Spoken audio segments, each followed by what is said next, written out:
revisited, no? Ang atin pong alam is patungkol po doon sa dominion mandate, no? Be fruitful, multiply, and replenish the earth. Napag-aralan po natin, God wants us to be fruitful. It means to produce something. And God wants us to multiply those produce. And He wants us to fill. Diba? It's not, we are called to multiply, not to divide. Addition is not enough. Subtraction is not an option. And we should not settle for a fraction. And replenish, kailangan may return order. Ayan. And, ayan, ito po. Ang isa sa pinakamahalaga po nating, oops. Kuba. Okay, so, ang isa sa mahalaga ho natin na pag-usapan is God's desire for us pagdating po sa kanyang pagmamayari is what? Stewardship. Sabihin po natin, stewardship. Stewardship. Ano ang ibig sabihin ng stewardship? Ayon mo sa ating pag-aaral, stewardship is meaning to work. Gamitin, ano ang ibig sabihin ng work? It means, sinabi ho, that God created us to work, to take care of His creation. Work it and take care of it. Ano pong ibig sabihin ng work? Work is the application and sharing of man's life, liberty, his time and gifts to the world. So kapag meron pinagkatiwala sa isang bagay ang Panginoon, you begin to develop and to harness it. Through your mind, through your time, doon ho natin nagagawa ang mabuting stewardship. Kung hindi ho natin hinahaluan ng ating oras, ng ating pong isip, kakayanan at gifts po, hindi ho yung trabaho. Marami hong ganyan, no? Tinuturo sa atin ni Bishop lagi yan, mahilig yung sa papel lang, no? Invest, tapos sumusugal ka sa trabaho ng iba. Ang Bible sinabi, magtrabaho. Work is the application of your life, your liberty and time to the outside resources. At pinakita din po natin last time ang results of work, no? Ang isang lubang tuyo, kapag iyo pong kinultivate, ganyan po ang itsura.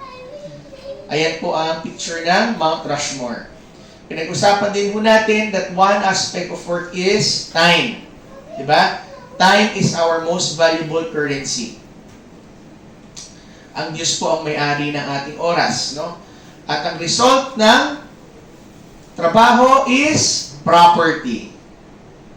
Stewardship, pagka ikaw magiging mabuting steward, nagkakaroon ka ng production at produce, yun yung tinatawag ng batas natin yun na property. So, yung mga property na meron ho tayo, oras natin, pangalan natin, lupa, bahay, kung ano man ho yan, ito ay resulta ng production ng ating pong work, giftings, skills po natin. Kaya galit ang Diyos ang pagnanakaw kasi kinukuha mo ang property ng iba na resulta ng kanilang sariling pagsusumikap. Kaya ho, mamaya, next week ho natin pag-uusapan yun, ano? So we've also talked about, in the layman term, yung origin ng property. Ito po yung ceaseless satisfaction and application ng labor. Kasi nagtatrabaho ka at nagsumikap ka, yung magiging resulta nung na-produce, yun po yung tinatawag na property. Kaya ngayon ang batas natin, pinoprotektahan yan in recognition na ang Diyos ang naging kapartner mo sa ginawa mong pagsusumikap. Okay, so, ngayon po, dadako tayo sa next part po ng ating pag-aaral. Ito na po yan, no? The blessings and the divine role of property. Yung, di ba, sinabi natin kanina, yung property is resulta ng iyong pagtatrabaho, ng iyong work. At ang work mo is, that's the act of stewardship. Okay? Gusto mo ng Lord na steward ka. Paano ka nagiging steward? Kapag ikaw ay nagiging mabuting katiwala by working. At ang resulta is dinadagdagan ng Diyos ang ari-arian na binibigay sa atin. Pero tandaan mo natin, ang tamang perspective dyan, sa Lord po yan. Kaya hindi ko tayo dapat isipin na gusto magpayaman para relax na lang ako. Tapos mahirap yung mga kapitbahay ko, mahirap ang bayan namin, tapos ako okay na ako. Blessed na ako ng Lord. Hindi ho. Merong divine role ang property. Sabihin po natin, divine role. Meron hong layunin kung bakit binibigay ng Lord. Sa mundo po, ang tawag nila sa taong mayaman is yung merong surplus. Yan ang sabi, turo po ng ekonomiya ng mundo. Dapat marami kang labis. Sobra na, hindi mo naman kailangan. Yung ibig sabihin ng surplus eh. Habang ang iba ay naghihirap. Maraming kulang. Kaya maraming kulang kasi, di ba? Sa kanila. Nasa kanila, basta ikaw, you hoard it and then kulang yung iba and then sabi mo, prosperous kami. Pero mali ho kasi hindi ang goal ng Lord is mag-create ka lang ng surplus kasi yung ari-arian na binibigay ng Lord sa iyo is merong divine rule yan. Amen. It's part of His dominion mandate sa atin. Kaya hindi mo masama ang magkaroon kayo ng property. Kaya kung pinupunto sa property, kasi ito yung sa salita natin, mayaman ka. Alam mo yung mayaman ka? Ibig sabihin ng mayaman ka, hindi lang mayaman sa kaibigan, mayaman sa experience. Pag sinabing mayaman ka, marami ka daw lupa, marami kang pera, maganda ay yung pangalan. Yun sa mata ng mundo. Siyempre sa Lord, it's more than that. But, ang mundo, sinusukat tayo in terms of property. Land, money, kasama intellectual property, mga creation mo. Property lahat yan. Yan ang pinoprotektahan ng batas. Kaya nga nagdidimandahan ng Tape Incorporated tsaka Hitbulaga. Bakit? Dahil sa intellectual property. Bakit? Kasi sabi nila, ito daw ang merong may-ari. Kasi siya ang nag-create, siya ang nakaisip. Intellectual creation. Kaya si Joey De Leon ang may karapatan mag-register. Mahaba pang pagtatalo yan. Pero those, again, they call it again property because it's an intellectual creation. Pwede mong pagkakwartahan yung creation mo. Di ba? Kaya naman rin-register yan kasi pwede mong pagkakitaan daw. Kung gumawa ka ng kanta, gumawa ka ng kwento, tapos pwede mong gawing pelikula. So they reserve it now. But there is a divine role for that. Meron hong dahilan ng Diyos, bakit ho niya hinahayaan ang tao na magkaroon ho ng property. Okay? So, kita po natin ito, no? The centrality of property in man's fulfillment of the dominion mandate. Tayo ho ay ginawa ng Diyos to take dominion of everything that He created in this world. Kaya ho siya gumawa ng tao para may ipagkatiwala siya, para meron siyang maging katiwala. So God's specific call to man always involves the application of his life's time and giftings, which inevitably results to fruitfulness and production, benefiting himself and the world around him. Lagi yan. Pag tinawag ka ni Lord, huwag mong sabihin tinawag ka ni Lord, hindi ka tinawag ng Lord para hindi maging mabunga. Pag tinawag ka ng Lord sa ministry, tinawag ka ng Lord na i-apply mo yung time and giftings mo. Kung tinawag ka ng Lord na maging mangangaral, i-apply mo yung time and giftings mo. Alam niyo po ba, ito, pangalawang turo ko na to ngayong araw na ito. Ang kaninang madaling araw, meron po akong isalita ako. Maghiwalay naman po ang aking prepare. Kita mo yun po, kasi yun po ang application ng time and the Lord gives me the grace to do that. So, ganun din po tayo, no? No, we appreciate sa Brother Alan, nagpaawit kayo na may slides. Pwede ka nang pumunta dito na walang slides. Pero you could see, if you put your time and you put your giftings, makikita rin, mabibless yung iba. So, God's call for man always involves the application of his time and giftings, which means it's always involving work. Work. Ang work hindi usumpayan, mga kapatid. Hindi pa nagkakasala ang tao, meron ng trabaho ibinigay ang Diyos sa kanya.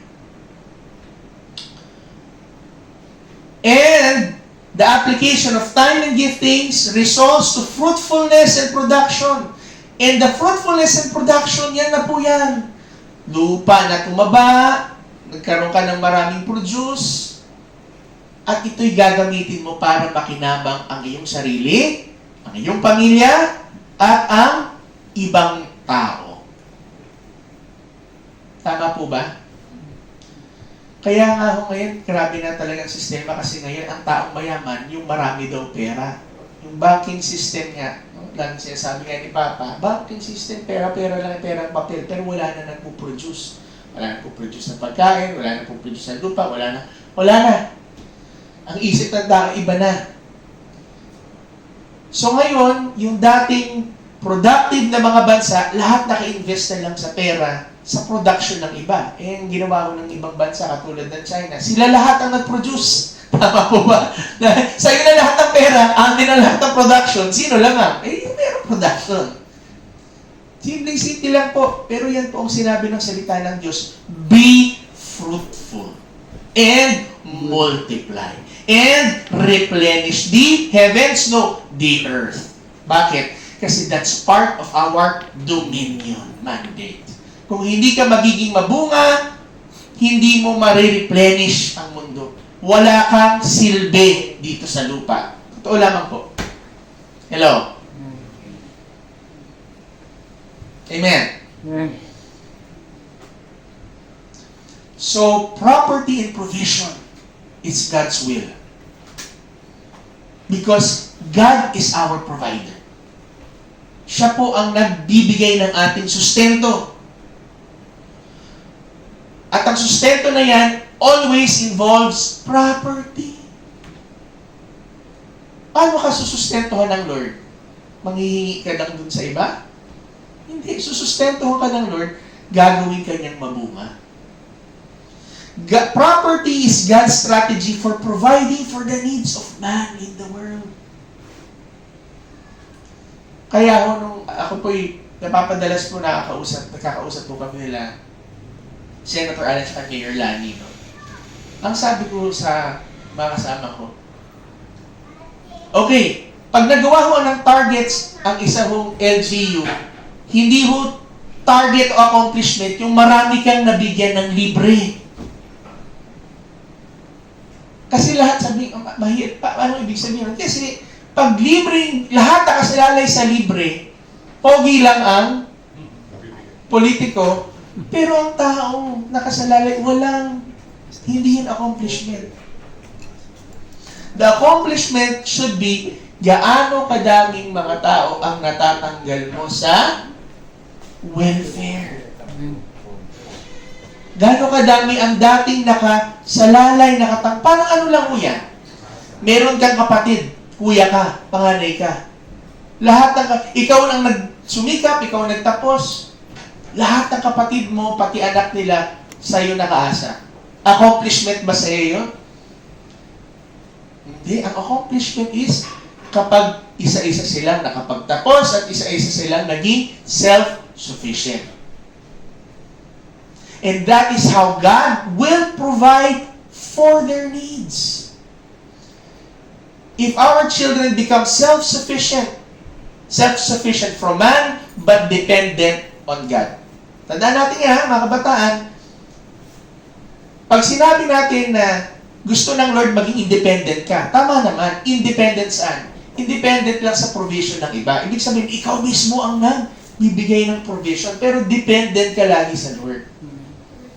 Pero nakalinya ka dun sa struktura ng Panginoon.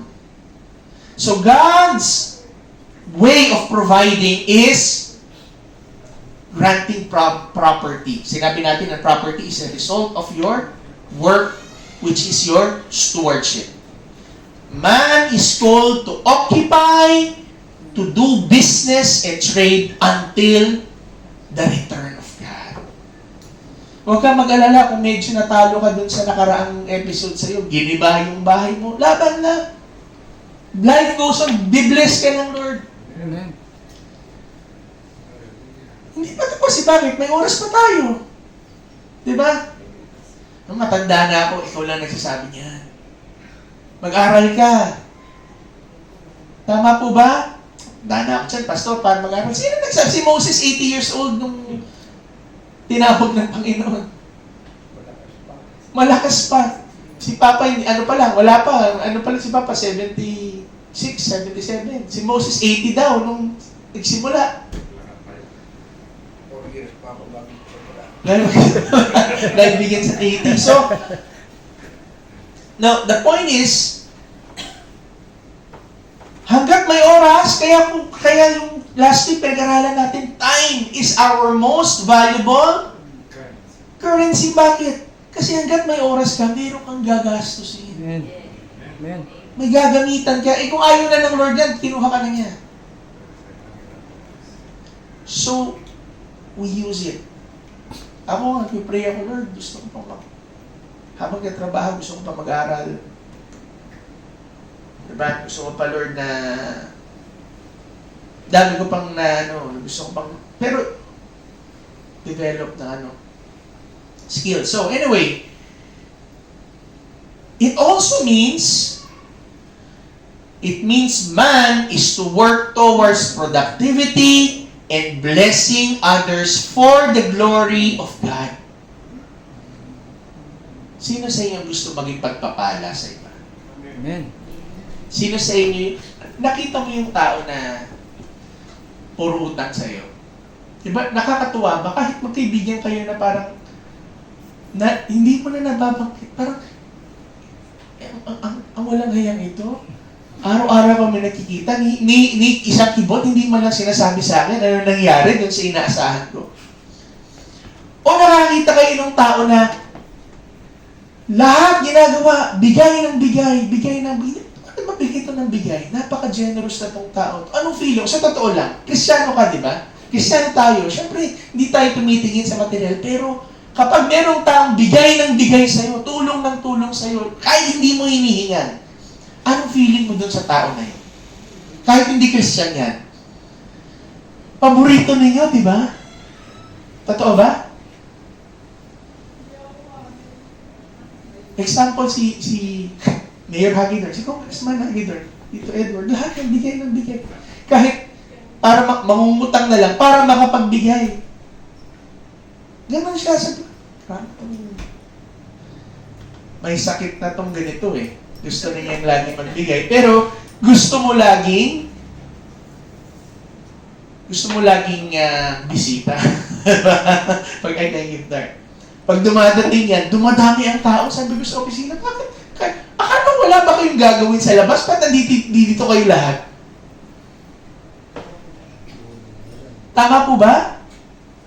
Because what? Kahit sabihin mo, hindi, mukhang pera kayo. Mukha kang pera, hindi ho. Bakit? Because property is central to our survival. Ang puso ho natin wala sa pera, wala dito sa ibig sabihin, hindi ho yun ang ating main goal sa buhay. Pero hindi ho tayo maiksi ang ating isip para sabihin natin na hindi na natin papahalagahan yan. Na hindi na natin i-goal ng yung mga anak ay balang araw maging masagana ang buhay at tumami ang ari-arian. Bakit? Gusto mo nakatangkod yan doon sa mga kurap? Nakatangkod doon sa mga magnanakaw? No. So you work so that you can prosper, so that you can fulfill God's dominion mandate in your life. Start with what you have in your hands. So ito ang naintindihan ng mga Puritans. Ang tawag sa kanila, the Protestant work ethic nung panahon na yun. Kasi bakit? Nung sila'y pumunta sa North America, galing sila sa Europa, ang hirap mo ng buhay nila pagpunta nila doon. Yung 120 sa kanila, ang dami nung nagkamatayan, kalahati ang 100, kalahati 50, 30 na lang natira sa kanila. Nung pupunta ho nila mula sa Plymouth, papunta sa New Plymouth, punta sila doon, wala sila makain, pero gusto nila. So, sila, bungkal, tuyo yung lupa, may mga namatay, etc. Tapos, naging kaibigan pa nila. Sabi nga nila, ninakaw nila yung mga lupa eventually. But, they started to work. At ang kanilang theology is covenantal theology. Ano yung covenantal theology? Yung covenant of works. Ano ibig sabihin ng covenant of works? Na kung susunod kami sa Panginoon, hindi para sa kaligtasan, pero kung gagawin namin ang kalooban ng Lord at kami magtatrabaho, ibibless niya kami. Kasi yan ang kanyang covenant. Yes, tama. Ayon sa kapamaraanan ng Panginoon. We want it to be a city on a hill. So yun ang nag-iisip nila. So anong nangyari? It resulted to the fruits and produce are indication of God's blessing of man's fruitful stewardship of life and liberty and the wise use of time in one's gifts. So sila ngayon ay nagsumikap. Ang tinuro nila sa kalamangan na kay kung ikaw ay Kristiyano, ikaw ang pinaka-dapat tapat sa iyong trabaho. Kung ikaw ay mananampalataya ni Kristo, ikaw dapat ang pinaka-masipag sa iyong trabaho. Ganun ang turo nila sa kanilang saling lahi. Dapat makita mo, siyempre sila yung mga they believe in the sovereignty of God. Dapat makita sa production ng iyong buhay. Perseverance of the saints. Sabi nila, kailangan makita sa iyo. Kung talaga kang ligtas, kung talagang mananampalataya ka. So, eventually, after one generation, grabe ang pinagkaiba ng kanilang kultura ng trabaho nila doon versus sa lahat ng kanilang mga kapitbahay sa iba't ibang mga lugar. And eventually, nakilala sila yung tawag sa kanila is the Christian work ethic or the Protestant work ethic or the Puritan work ethic. Thus, over these fruits and production, man inevitably acquires property rights and responsibility. So, sige, sa'yo yung lupa na yan. Binungkal, tinubigan, tinanggal ang mga dumi, linagyan ng pataba. Aba, pagbalik mo, mayroon ng tanim. Mayroon ng, nagtanim ka, pero si Lord ang nagpa-ani. So, si Lord ang nagbibless sa'yo. So, sasabihin ng community, protektahan natin yung ginawa ni Alan kasi binigay ng Lord sa kanya yan. Anong tawag doon? Property rights. Pag may kumuha noon kay Alan, ay magagalit kami lahat. Bakit? Ang binabastos mo si Lord, hindi naman si Alan. So doon ho nag-start ang what? Yung tinatawag na natin na right to property. Bakit? Pag kinuha mo kay Alan yan, paano kakain si Alan? Paano kakain ang kanyang mga anak? Paano makakain yung mga katransaksyon at kaibigan ni Alan? So, his right to property is connected to his right of life and liberty. Mahabang usapan ho yan. Baka humaano kayo. Pero yan po yun. That's how they began to argue. Based on the Word of God. So, these properties are seen as extensions and products of one's life and liberty entrusted by God for the fulfillment of the divine mandate of dominion. So, ang iyong ari-arian, tandaan mo, extension yan ng buhay mo. So, pag pinamana sa iyo yan, extension yan ng buhay ng mga nagpamana sa iyo, ng tatay mo, nanay mo, lolo't lola mo, throughout the ages.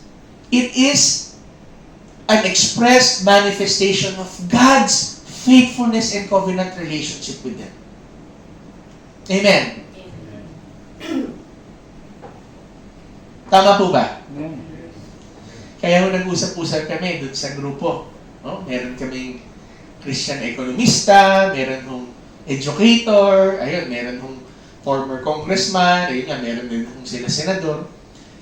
Sabi ko, pa nag-usap tayo ng ekonomiya, kasi we were doing some discussion ba? Sabi ko, pa nag-usap tayo ng anything about economy, kinakailangan ng basihan natin, pamilya. Kasi yan ang sabi ng Bible. Amen. Pag ang tatay kumita, hindi ang gobyerno ang unang magpapala. At pag namatay yung ikaw, hindi yung kapitbahay mo, ang walang pakialam yun. Pupunta yun sa family trust and estate. Salamat sa Diyos at kahit paano meron pa tayong traces niyang mga konsepto na yan sa batas natin. So it's central to that. Education is, when you talk about education, pinag-uusapan mo rin, pamilya din yan. Sige, okay lang, mag-usap tayo.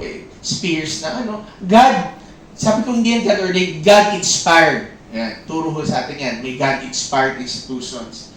Pero yung ordained, ang Diyos ang nagtaguyod, pamilya yun. Iglesia, no? Tsaka, pamahalaang civil. At yung iba ho, manifestation, dahil sa ating pagnanais ng tao ng gampanan ang dominion mandate ng Diyos. Kaya pag nakakarinig kayo ng mga turo, okay, inspired, okay, sige, pero ayusin natin yung policy, ha? Balik tayo sa family. Kaya si Pastor Ivan, kapag nakuha natin yung appointment mo doon, mabalik tayo sa pamilya, di ba? Sabihin natin na problema ng droga, hindi sa gobyerno. Problema ng droga sa pamilya ulit. Tama po ba? Okay? So, ganun din po, no? So, properties are extension ng buhay. So, the protection, use, cultivation, and disposition of property therefore plays a central role in God's plan of His creation. Tandaan mo natin, pagbalik mo ng Panginoon, He will not just destroy it. He will restore all of His creation. Bakit? Sa Kanya yun eh. Tama? Pag-restore ng Diyos ng buong creation, anong gagawin niya? Ilalagay niya ulit ang tao para, ito ha, Mama Pong ha, hindi ka man lang nanalong, hindi ka man nanalong barangay chairman, ilalagay kitang katiwala ng 30 cities. Sabi ng Lord. Bakit? Sa Lord yan eh. Ay, di babalik ulit dun sa extension property. And then the Lord will tell us again, work. Apply your gift. Alan, ikaw na bahala dito sa 10 probinsya dyan. Work, apply your gift, apply your... Naiintindihan mo natin? So property plays a central role in God's plan for creation. Amen? Sino dito ang gustong maging mahirap? Taas ang kamay. Magsabi ng amen. Sino dito ang gustong yumaman? Magsabi ng amen. Amen. Pumalakpak sa Panginoon. Yes. Lahat ng mga pera dito. Hindi naman. Biro lang. Ayaw ko ng pera. Ayaw na pera. Sino dito ng pagpapala ng lupa at property ng Panginoon? Amen. Production. Amen. Alright. Okay? So, gana po may nakakuha po kayo. Okay. So, Christian property, the concept property is the principle of stewardship. Yung ownership sa mundo, which means property ownership, is the Christian principle of stewardship. Kaya, sabi sa akin, hindi tayo, libertarian tayo, sabi sa akin. Hindi Maya, libertarian tayo kasi dapat ito sinabi nila na may absolute right ka sa property mo. Sandali. Huwag tayo mag-extend to the point na para na rin tayong humanist na tayo na may-ari ng lahat. Malaya tayo sa intrusion ng iba, pero hindi tayo malaya sa pamantayan at kalooban ng Diyos. Kasi ang tunay na kalayaan lang ay nasa kalooban ng Diyos. Tayo'y pinapalaya ng Lord sa kasalanan para maging malayang makasunod sa Kanya. Naiintindihan natin yun? Amen. Pag sinabi ng Lord, malaya ka na, hindi ibig sabihin na malaya ka ng gawin ang lahat ng mga bagay sa buhay mo kahit mali. Malaya ka na sa kasalanan, pero you now belong to God. Amen. Ang sabi, hindi tunay na kalaya. Yan, bakit? Susunod ka pa rin sa Diyos eh. Ang tunay na malaya, yung pwede kong gawin ng lahat ng gusto ko. Hindi ka malaya. Bakit? Hindi ka malaya sa sarili mong nasa. Malaya kang gawin yung gusto mo, pero hindi ka malayang gustuhin yung dapat mong gawin. Amen. Ulitin ko ang tunay na kalayaan, hindi yung malaya kang gawin yung gusto mong gawin, pero yung malaya kang gustuhin yung mga bagay na nais at tamang layunin ng Diyos sa buhay mo. Gusto mo mang babae na kahit di mo mga dami mong asawa, dami mong girlfriend, dami mo, malaya ako, hindi ka malaya. Bihag ka ng kasalanan. Gusto ko mag-drugs. Buong araw, gusto ko, balwal na tayo dito. No? Sa ilalim ng puti, lasing na lasing ka na. Umaga na, ilalim pa rin ng buwan. Lasing na lasing, di ba? Malaya mo pa kayo naman. Hindi ka malaya. Ikaw ay bihag ng iyong pita ng laman. Ang tunay na malaya is yung dating adik, dating palakero, dating magnanakaw na ngayon ay tumusunod na sa layunin ng Diyos nang malaya sa kanyang puso. Amen. It's the blessing of the new covenant. God gives you the desire to serve God. So, Christian property is the principle of stewardship. When we talk about the principle of stewardship, tingnan po natin ang ilang aspeto na yan. Stewardship, ibig sabihin, ang prinsipyo ng pagkakatiwala ng Diyos sa iyo. Lahat po tayo ay katiwala. Sabihin mo sa katabi mo, "Hi, Kati." Hi, Kati. Ba't Kati? Katiwala. Si Kati, katiwala. At bilang isang katiwala, makikita natin the principle of stewardship talks about who is the true owner. It talks about responsibility, accountability. Isa-isahin mo natin. At the principle of stewardship is this.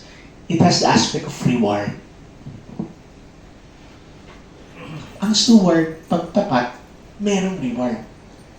Ang steward, alam niya kung sino ang tunay na may-ari. Ang steward, responsable. Ang steward, accountable. Ano accountable? Pwede mo accounting. Pwede mong isulit. Ano ba ang Tagalog na accounting? Yung bilangin ba? I-inventory mo, susulit, Alan, uwi ka. Saan ka nang galing? Bakit mo ko tinatanong? Ha? Bakit mo ko tinatanong? Wala ka tiwala sa akin. Hindi ka accountable pag ganun. Di ba? Hindi mo, kung mahal mo ko, pagtitiwalaan mo ko. Yung ginagawa ko siguro itong kalokohan. So remember that the earth is the Lord's and all it contains, the world and those who dwell in it. Psalms 24 verse 1. Okay? So tingnan mo natin yung the parable of the talents. No? It is a lesson on stewardship. It's a lesson on property. So meron pong isang master, tumawag siya ng kanyang 3 katiwala, binigyan niya ng, yung isa binigyan ng 1 talent, yung isa binigyan niya ng 2, at yung isa binigyan niya ng 5. Yung may-ari ng 5, ininvest niya. Pinalago niya, kumita ng 5. Yung may-ari ng 2, ininvest niya, kumita ng 2. At yung merong isa, gaya ng ginawa. Binaon sa lupa. Bakit? Kasi alam niya na babalik yung amo niya, pagbalik ng amo niya, hahanapin yung binigay sa kanya. Baka mawala. So isipin mo, tama naman.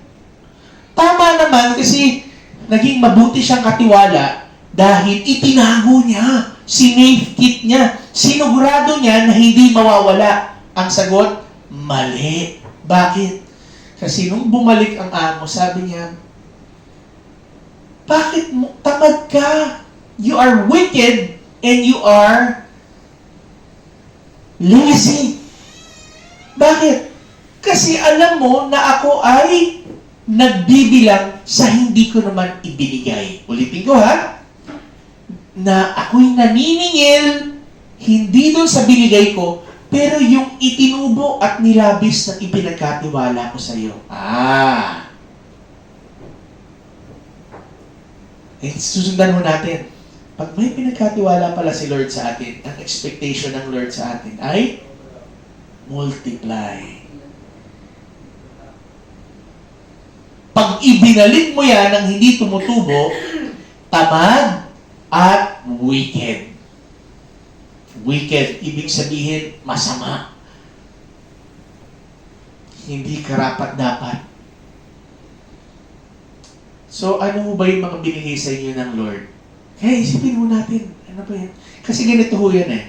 Kadalasan, may isip tayo na, ang ganda naman ng bahay, ng kapitbahay namin. Oh. Ang saya-saya naman ng pamilya nila, oh, nagmamahalan. Oh. Ang ganda-ganda ng ministry ng kabila. Oh. Uy, talagang ang ayos-ayos. Lipat na nga ako sa kanya. Uy, ang blessed dun sa lugar na yun. Punta na nga ako doon, mga kapatid. Wala doon ang blessing. Ang blessing na sa Lord at nandoon sa binigay ng Lord sa atin. It's in the faithfulness. Sabi nga nila, the grass is not greener on the other side, but it is greener where it is watered. Kaya wag tayong inggitero.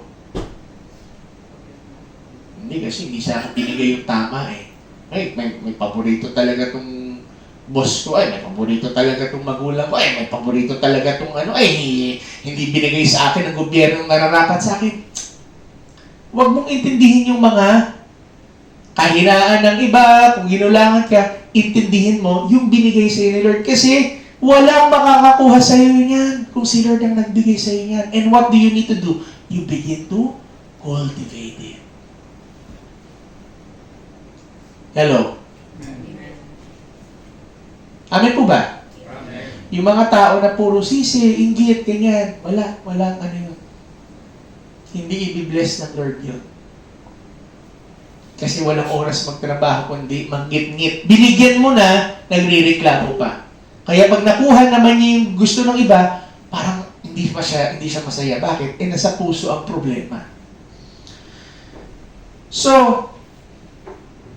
ownership, sabi nga ho natin, ownership is, stewardship means ownership. We know that God is the true owner and we seek to be good stewards. Second is God has a reward and stewardship results to growth. Sabi ho dito, Matthew 25 verse 21, well done, good and faithful servant. You have been faithful with a few things. I will put you in charge of many things. Consequence ng stewardship. Ang covenantal relationship natin sa Lord may ethics at merong rewards. Aspeto yan ng covenantal relationship sa Lord. Gawin mo yung kalooban ko, bless kita. Pwede ka maligtas, tatigas ang ulo mo, maligtas ka pa din, pero hindi kaya i-bless. Amen? Meron mga tao nga, hindi naman kilala si Lord, pero ina-apply yung principle ng Panginoon. Ano nangyari? Binibless sila. Paano naman, pastor, yung mga yung mga magweweting, yung mga puro sugal? Huwag kayong mag-alala doon. Bakit? Si Lord ang bahala doon sa mga yun. Huwag niyong kainggitan ang gumagawa ng mali. Because they will have their time in the Lord. So, well done and good and faithful servant. Sira, you have been faithful with the few, I will put you in charge with many. From the few, it became many. Okay? Next. 1 Corinthians 3:6-7, I planted the seed, Apollos watered it, but God made it grow. So neither he who plants nor he who waters is anything, but only God who makes things grow. So, ikaw ang nagtanim, iba ang nagtubig, sino ang nagpatubo? Ang Lord. So, hindi ang nagtanim, hindi ang nagtubig ang mahalaga, pero siya may kapangyarihang magpatubo. Kaya huwag tayong magaling, masyadong mayabang. Lahat ng ako ngayon, sarili kong gawa to. Bakit? Nung naghihirap pa ako, may tumulong ba sa akin? Nalimutan mo. Nung umiiyak ka, tumatawag ka sa Panginoon, si Lord lang ang tumutulong sa iyo. Tapos sasabihin mo na ikaw lang ngayon. Hello? There is no boasting for them who understands that they are mere stewards. Ang Lord ang nagpapatubo, ang Lord ang nagbibigay ng gantimpala. Uso kasi sa mundo yung credit grabbing. Ano yung credit grabbing? Yung hindi naman ikaw ang may gawa, pero sasabihin mo ikaw ang may gawa. Ang masakit ho yun, syempre kung ikaw naghirap. Kaya nga naalala ko, sabi sa akin ni doktora dati, naku anak, pagka papasok ka dyan sa gobyerno, i-document mo lahat ang gagawin mo. Bakit? Aagawin sa'yo yan. Sabi, di kunin na lahat. Pero realize ko ba, umano, ganun nga talaga. Kunin nila lahat yung, isa lang gumawa, ikaw ang gumawa, ikaw lahat. Pero again,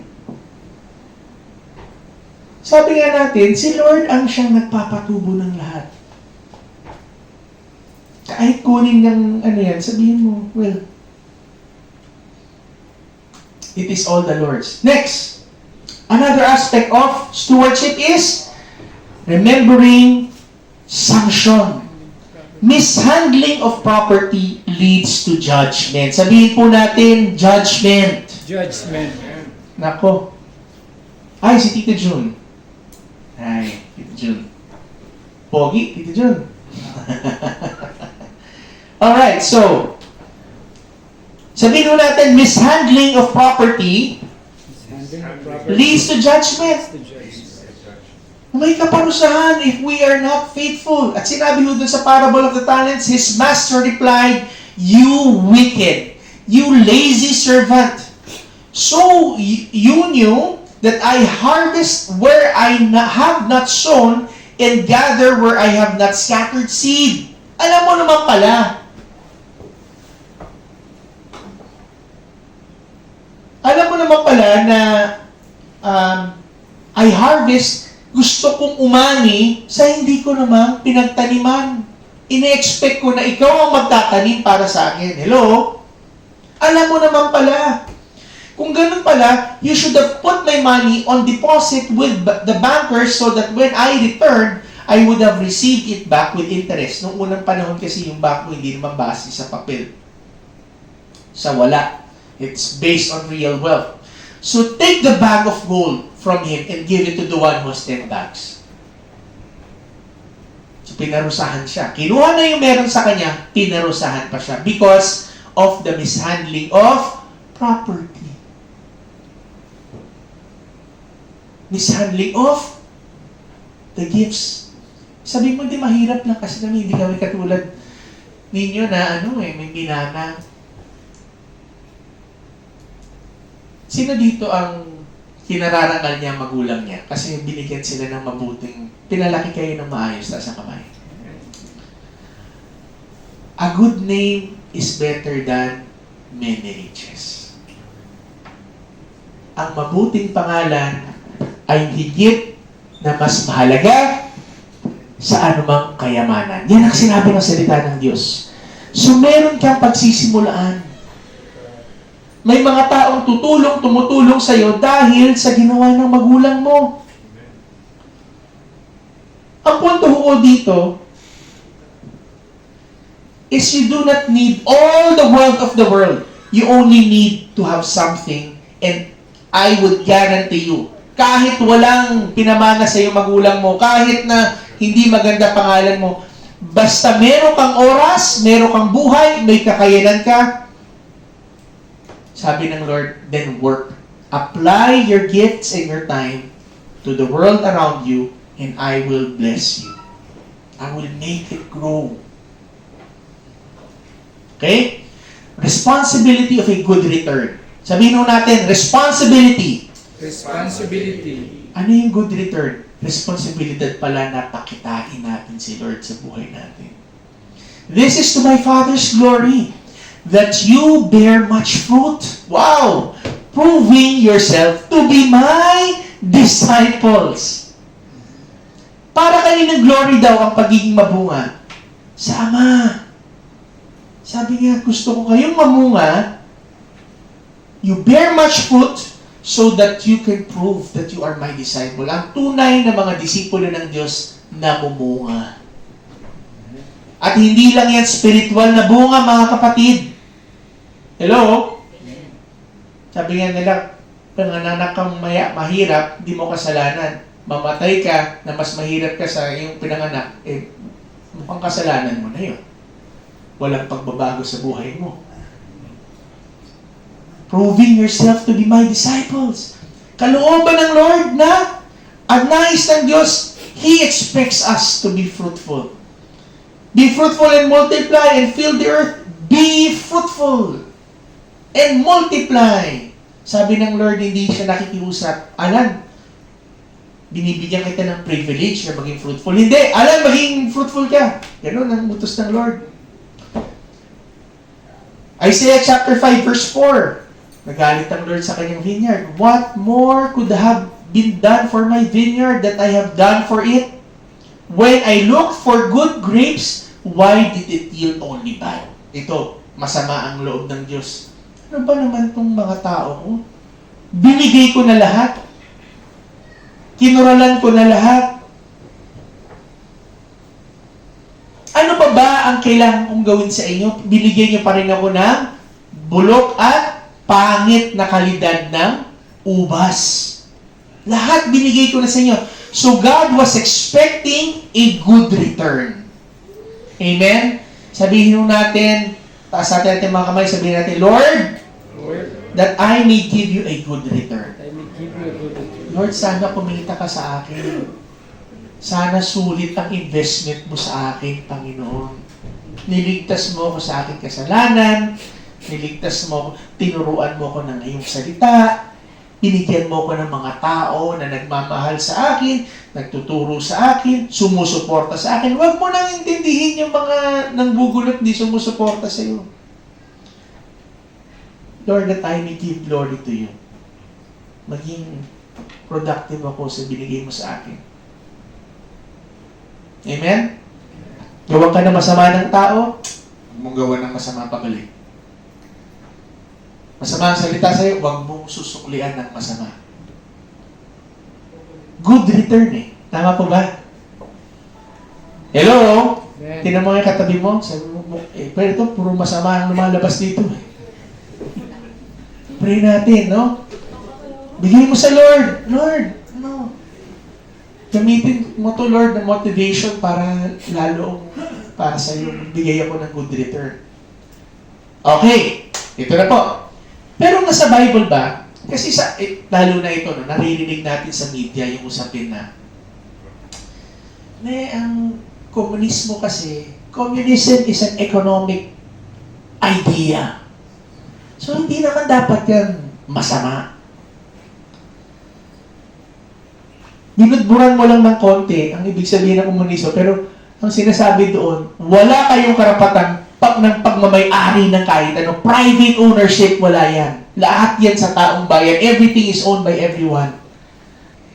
Because the Bible specifically tells us that there is a property rights, which means stewardship. May binibigay ang Lord na pagkakatiwala sa iyo. At yung binigay sa iyo ng pagkakatiwala ng Lord, dapat pinoprotektahan ng taong bayan yan. Pero, responsable ka rin dyan. Panic mind. Yes. Kasi yung gusto mong kunin yung, sabi nga ni Papa Satanic, may gusto mong kunin yung hindi sa'yo. Tapos ikaw na ngayon ang nakaupo at kami ang gagawa ng equal sa buong mundo. Imbis na yung mas responsable, mas masipag, sila ang merong karapatang umani ng madami based on their faithfulness. And I will show you why. Saan mo natin sa Bible makikita ang property rights? Unang-una, ownership is in the Ten Commandments. Oh, Ten Commandments? Thou shalt own property. Hindi, ang sinabi ho, you shall not steal. Huwag ka magnanakaw. Bakit? Hindi sa'yo yan. Bakit? Merong ibang may-ari niyan. Bakit? Merong pinagkatiwalaan ako na iba dyan. Kaya mind your own business. Hello? Pwede bang nakawin kapag walang pagmamayari? Siyempre hindi. Di ba? Kaya nga, nakita niyo yung mga nag-occupy ng bahay ng mga bahay. Mahirap kami. Pasok kami dito sa housing project na ano. Hindi kami aalis dito. Bakit? Sa isip nila, amin ito. Bakit? Sa taong bayan ito. Pero hindi nila naisip na kaya nagawa yung mga bahay na yun na housing dahil may mga taong nagbayad. At yung mga taong nagbayad na yun, galing sa sariling hirap. Hindi naman nila ninakaw yun. Nakita po natin. Pero dadaan kayo sa propaganda. So, you shall not steal. Is a proof that there is private property. What else? Commandment number 10. You shall not covet your neighbor's house. You shall not covet your neighbor's wife or his male servant, his female servant, his ox, his donkey, or anything that belongs to your neighbor. Wala naman sa Bible. Sa Bible lahat tayo may-ari kasi sa Book of Acts. Yung Book of Acts, naghahanda sila nun for persecution. Kaya sabi kasi, pagsama-samahin natin ang ating ari-arian para mabuhay tayo. Pero tandaan ninyo, sino yung nagsama-sama? Yung mga covenantal communities. Hindi yung gobyerno ang nagsama-sama ng ari-arian ng lahat. Amin na yung ari-arian ninyo lahat. Nakita niyo yung pagkakaiba? It was a privately shared thing. It's like operative. Ginawa nila, sige. Itong akin, iyan ang sa'yo. Parang tayo, for example, nag-usap-usap tayo kasi gawa tayo. O, tawagin na natin si Senyor Aguila, si Senyor Aguila, si Jaymar, di ba? But it's a private enterprise. It was not forced sa kanila. Saan pa ho sa Bible? Kita niyo pa ho ito, ha? Imputability of ownership. Sabi ho dito, sa Exodus 21 verse 29, if however an ox was previously in the habit of goring its owner, and its owner has been warned, yet he does not confine it, and it kills a man or a woman, the ox shall be stoned, and its owner shall be put to death. Grabe. Ang sabi ho dito, kapag ang isa daw ox, ano bang Tagalog na ox? Ox. Parang yung malaking kalabaw. No? Kapag ang isang beast, no? Nasa batas na rin, kahit sa batas natin ngayon, nandiyan yan. Kapag yan, pagala-gala, tayo po ito ha, pagala-gala yung ox na yan, at sinabihan ka na, uy, yung alaga mo na ox, gala ng gala, ito delikado yun, baka makapatay yun. And its owner has been warned, sinabihan ka na, itali mo yan, itago mo yan. Pero hindi mo ginawa, hindi mo itinago yung iyong ari-arian, at yun ay nakapatay ng tao, papatayin yung ox, pati na yung may-ari. Question, bakit nadama yung may-ari? Siya ang may-ari ng ox. Imputability of ownership. Ikaw ang may responsibilidad sa pinagkatiwala ng Diyos sa iyo. Nakita po natin, nasa Bible. Ito pa ho. Continuity of ancestral landmarks. Okay? Sabi ng Deuteronomy 19 verse 14, ito maganda to kay Pastor Ivan kasi yung mga muhon Muhon, no? You shall not move your neighbor's boundary mark which the ancestors have set. Pare, usod mo nga yung muhon niya yan para makakuha man lang tayo kahit mga ilang metro man lang. Alam niyo muhon, yung sa lupa, no? Lipat mo gano'n. Bawal pala sa Bible. Bakit? Seryoso pala si Lord John. Bakit? Sabi niya, yan lupa na yan, minana pa ng mga magulang nila niya sa mga magulang niya. That symbolizes my covenant to them. You're taking it away simply by dayaan, lokohan. Hindi na tayo pupunta doon sa issue ng pera kasi hahaba. No? Ganun din nangyayari sa pera natin. Nasa bulsa natin pera natin. Print sila ng pera pa doon, ng papel. Nauubos ang value ng pera mo. Ninanakaw nila ang iyong oras at iyong value mo. Kalit rin ng Lord. No? Anyway, do not move boundary marks. Ito pa. Do not move the ancient boundary or go into the fields of the fatherless. Alam niyo yung fatherless? Yung bata na matay yung magulang, tapos pinagsamantalahan ng iba. Inagaw, bakit? Defenseless. Hindi naman makakaalma sa atin yan. Kunin na natin. Land grabbers. Galit ba si Lord? Galit si Lord. Bakit? Because covenant ng Lord yan doon sa pamilya. Ang problema, kapag hindi naiintindihan ng tao na covenant pala ng Lord sa kanya yung kanyang property. Ito. Ito maganda. Ito, laging tinuturo to ni Bishop. Hindi ko, parang baka hindi ko alam kung alam niyo itong lahat, ano? Pero, ito, napakahalaga na konsepto na nalilintisan ng maraming matatalinong tao. Property as God's covenant to the family. Okay? Sabi ng Proverbs 13:22, a good man leaves an inheritance to his children's children. Ang mabuting tao ay nag-iiwan ng pamana. So, hindi pa huli ang lahat, no? Huwag niyo sabihin sa mga anak ninyo, ng mga tatay, anak, wala akong papamana sa iyo, kundi garal ka mabuti kasi yan lang ang pwede kong pamana sa iyo. Teka tayo, buhay ka pa eh. Baka naman pwede namang tumaya ka ng konti sa loto para meron kayo pamana sa akin. Huwag mo munang sabihin yun. Ha? You aspire to be a good man that would leave an inheritance enough not only for his children but even for his children's children. Bakit children's children? Generational. Covenantal succession. Alam niyo kanina, pinagpipray dito yung mga bata.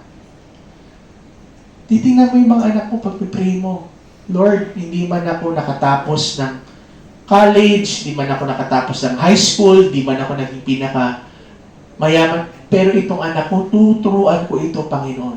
Para pagdating na panahon, they will rule and reign for your glory. Si Brother Alan, ang daming pato eh. Daming aning. Ikaw bro, ilan ang ano mo? 4? Kung may matamlay ka ngayon kasi parang hirap ang buhay, pero may 4 yung chance na maging multimillionaire. Eh kung lahat yung pumasok na maging multimillionaire dahil naturuan mo lahat. They will rule. Amen. Pastor Ivan, no? Mama Pong, isa dyan, hindi lang dito magiging barangay chairman, magiging congresswoman pa to ng Paranaque. Mayroon pa, ha? Oo, para hindi po rin franchise ang pinitira. Kaya pala ayaw tayo i-meet, no? Anyway, so a good man leaves an inheritance to his children's children. Why? Because property is for the family. Bakit ka pa nagtatrabaho para sa bayan mo? Siyempre, una, nasa pamilya mo. Bakit? Masama ba yan? Hindi. Diba? Yung hold up, pero yan ang hold up para sa pamilya niya eh. Diba? Gina-justify pa nun. Kaya lang naman ako nag-prostitute kasi sa hirap ng buhay, gusto kong pag-aralin na aking mga anak. Diba? Ibig sabihin, it's, yung family, hindi ko sinasabi na tama yun. Yung dahilan na yun, no? Kasi ibig sabihin, hindi ka naniniwala na si Lord Head kayang mag-bless sa'yo sa paggawa ng kanyang paraan. Okay. O Numbers 36:6-9. Okay? This is what the Lord commands concerning the daughters of Zelophehad. Let them marry whom they think best. Only they shall marry within the clan of the tribe of their father. The inheritance of the people of Israel shall not be transferred from one tribe to another, for every one of the people of Israel shall hold on to the inheritance of the tribe of his fathers. And every daughter who possesses an inheritance in any tribe of the people of Israel shall be wife to one of the clan of the tribe of her father, so that every one of the people of Israel may possess the inheritance of his fathers. Grabe. So no So no inheritance shall be transferred from one tribe to another, for each of the tribes of the people of Israel shall hold on to its own inheritance. Sa batas natin ngayon, meron tayong tinatawag na reserva troncal na konsepto. Dito si attorney siya yan, mga abogado dito. Reserva troncal, ibig sabihin, pinibigyan ng preference ng batas na manatili ang ari-arian doon sa pamilya. Dito ho, sabi ng Lord mismo sa Numbers 36, sinabi niya, mag-asawa kayo sa loob ng iyong tribo para yung inyong mga minana galing sa iyong mga magulang at sa ninuno niyo ay mananatili sa inyong pamilya. Property, mga kapatid. Covenantal nature. Ito napakagandang storya. Naboth's vineyard. Yan. Okay? 1 Kings chapter 21. Ang ganda na tong story na to ni Naboth, no? Ang babasahin ko na lang muna, okay? Basahin ko tapos bibigyan ko na mabilis na kwento. Patapos na ho tayo kasi tutuloy natin ulit next week yung story na to, no? At by the way, ito po yung part nung tinuturo po natin dun sa God, Government, and the God, Government, and the Bible series, ano? So, ito ay isa dun sa mga parts na tinatawag natin, no? 4 parts yun, no? Pero yung 4 parts divided into 3 or 4 sessions. So, okay, anyway. So, Naboth's vineyard, kita niyo po itong story ito, patungkol po ito sa story ng isang taong nakakaintindi ng sacredness ng pamana sa kanya ng kanyang ama. Pero at the same time, ang galit ng Diyos doon sa pagnanakaw ng pamahalaan sa pagmamayari ng pamilya. Kita niyo po ito, no? Haring Ahab, no? Ahab said to Naboth, "Let me have your vineyard to use for a vegetable garden, since it is close to my palace. In exchange, I will give you a better vineyard, or if you prefer, I will pay you whatever it is worth." Okay, ang story po yung ganito. Sabi po ni Ahab, hari po si Ahab. Si Naboth, parang ganyan po. Si Ahab, for example, ano po, yung bahay po ni Naboth, malapit doon sa vineyard noong hari. Sabi ni Ahab, Naboth, ang ganda ng location mo, pero malapit sa vineyard ko. Biluhin ko na lang. Sa presyong gusto mo. Ang ganda, offer. Name your price, Naboth. O kung hindi naman, papaltan ko ng mas maganda, ng mas higit na maganda. Kung ikaw yun, name your price. Wow! So kung ito ay 5 million na lang, benta ko ng 10 million, kitang-kita na ako. Di ba? Okay. O kaya naman, bitawan ko na nga ito. Sige, para layo naman na ito sa amin tinitirhan eh. Doon na lang, bibili ako ng malapit doon sa amin. So kung may ganun kang isip, madali, di ba? Pero sabi ni Naboth, hindi naman bastos ang pagkakasabi ni Naboth eh. Prank ka lang. Tsaka, naayon lang sa salita ng Diyos, sabi, I will pay you whatever it is worth. But Naboth replied, the Lord forbid that I should give you the inheritance of my ancestors. Sabi niya, man, hari ka. Pero hindi ko ho kayo mapagbigyan dahil pinagbabawal ho ng Diyos na ipamigay ko itong minana ko galing sa aking mga ancestors dahil kailangan ko pa ito ipasa sa aking mga anak. Diba? Anong gagawin ni Naboth, ni Ahab? Sige ba? Di bale? I-comprehensive agrarian reform ko na lang yan. Ano ko na lang yan? Agraryo ko na lang yan, no? Sige, maglalagay ako dyan ng mga land grabber na and then ititil yung land, and then applyan mo ko, babayaran kita, hindi pa mahal, babaratin pa kita. Nakita po ninyo? Di ba ganun nangyari sa bahay natin yan? So, hindi nakuha ni Naboth yung gusto niya. So, verse 7, kita po ninyo. Jezebel, yung asawa. Yung asawang may kapangyarihan eh. Jezebel, his wife, said, "Is this how you act as king over Israel? Get up and eat. Cheer up. I'll get you the vineyard of Naboth, the Jezreelite." Sabi niya, hari ka, tinanggihan ka, kumain ka dyan, umayos ka. Gamitin mo yung kapangyarihan mo, ako gagamit para sa'yo. Nakikita nila, tinanggihan ka. In those letters, she wrote, sumulat si Jezebel. Yung asawa, sabi niya, sinulatan niya yung mga propeta niya, sabi niya, proclaim a day of fasting and seat Naboth in a prominent place among the people. But seat 2 scoundrels opposite him and have them bring charges that he has cursed both God and the king, and take him out and stone him to death. Grabe. Sabi, mag-declare ka ng fasting, prayer, tapos maglabas kayo ng mga mag-aakusa sa kanya. At ang sabihin na binastos niya ang hari at binastos niya ang Diyos, then death penalty, patayin siya. Ganon ang sistema ni Jezebel. Pero tandaan niyo po si Jezebel, siya ay priestess also ng ibang Diyos.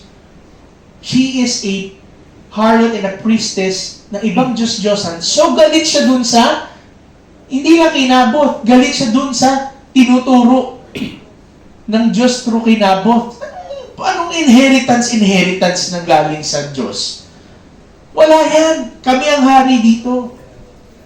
So sinabi niya, so ganun niya ang ginawa nila. Linagay si Naboth, may nag-akusa. So as soon as Jezebel heard that Naboth had been stoned to death, she said to Ahab, "Get up and take possession of the vineyard of Naboth, the Jezreelite, that he refused to sell you. He is no longer alive, but dead." Dedo na siya. Patay na si Naboth. When Ahab heard that Naboth was dead, he got up and went down to take possession of Naboth's vineyard. Kinuha niya. Ngayon, libre pa. Say to him, ito na, nagpadala ang Lord ng propeta to rebuke si Ahab.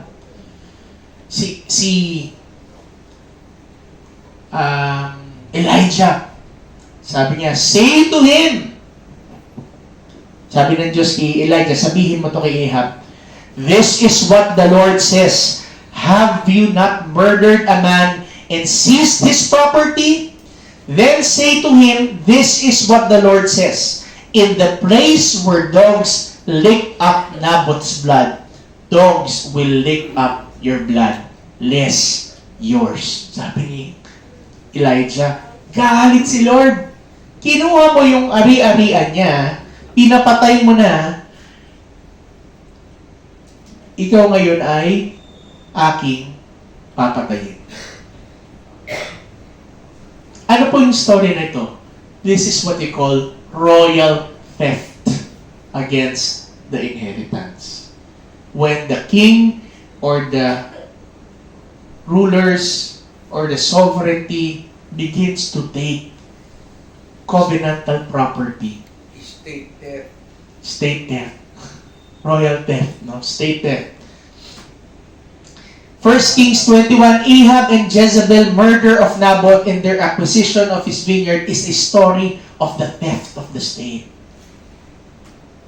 It also shows Naboth's understanding of the nature of property as God's dominion for the family estate and part of God's covenantal design for the families. Si Naboth hindi siya mayaman, pero nakakaintindi siya ng covenant.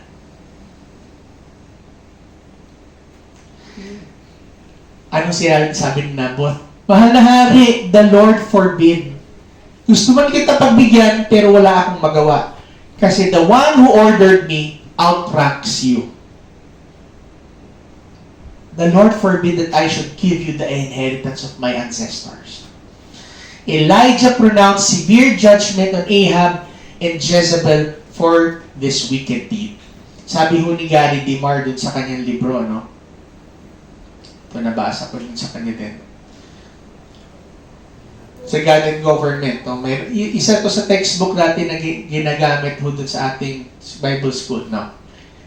No aspect of the created order lies outside God's claim of absolute ownership.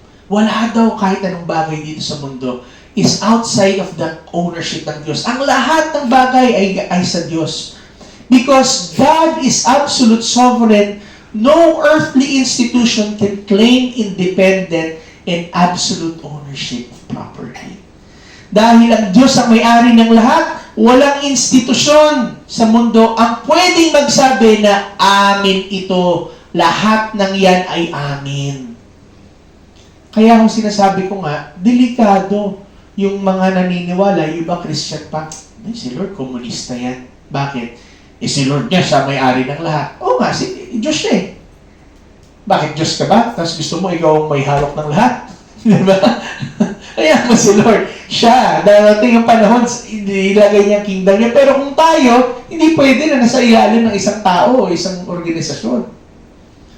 Ownership is property is regarded as a stewardship to be governed by the Word of God.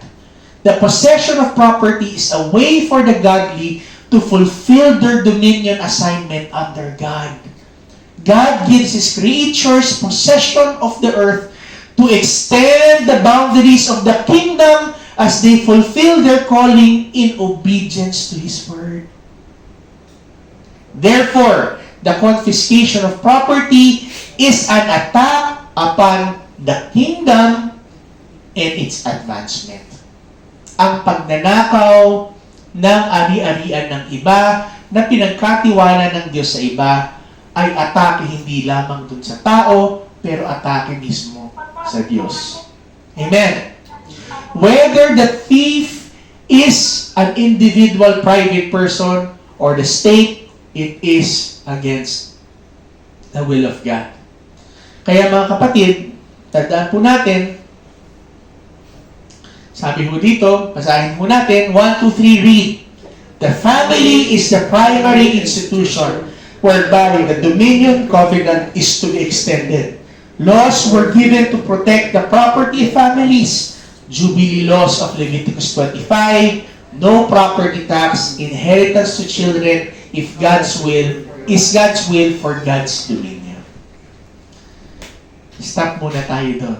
Next week, property and the God-ordained institution. Pag-usapan po natin about tithing, pag-usapan po natin ang taxes, at after po niya, napakaganda, pag-uusapan natin yung welfare.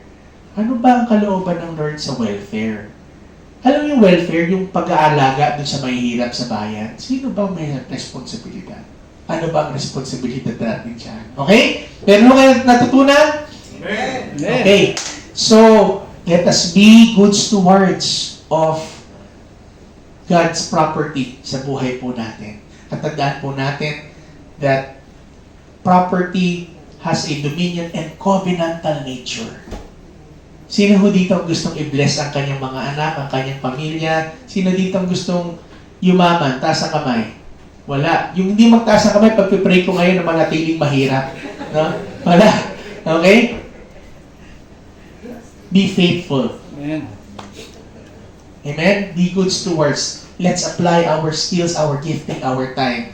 Because He who gave us His order, His command, is faithful until the end. Occupy until I return. Okay? Okay? Amen. So masama, mangarap yumaman kung magnanloko ka, magdadaya ka. Pero kung ikaw'y magtatrabaho at ito ay iyo para i-advance ang kingdom ng Lord, then I pray that the Lord will continue to bless each and every one of us.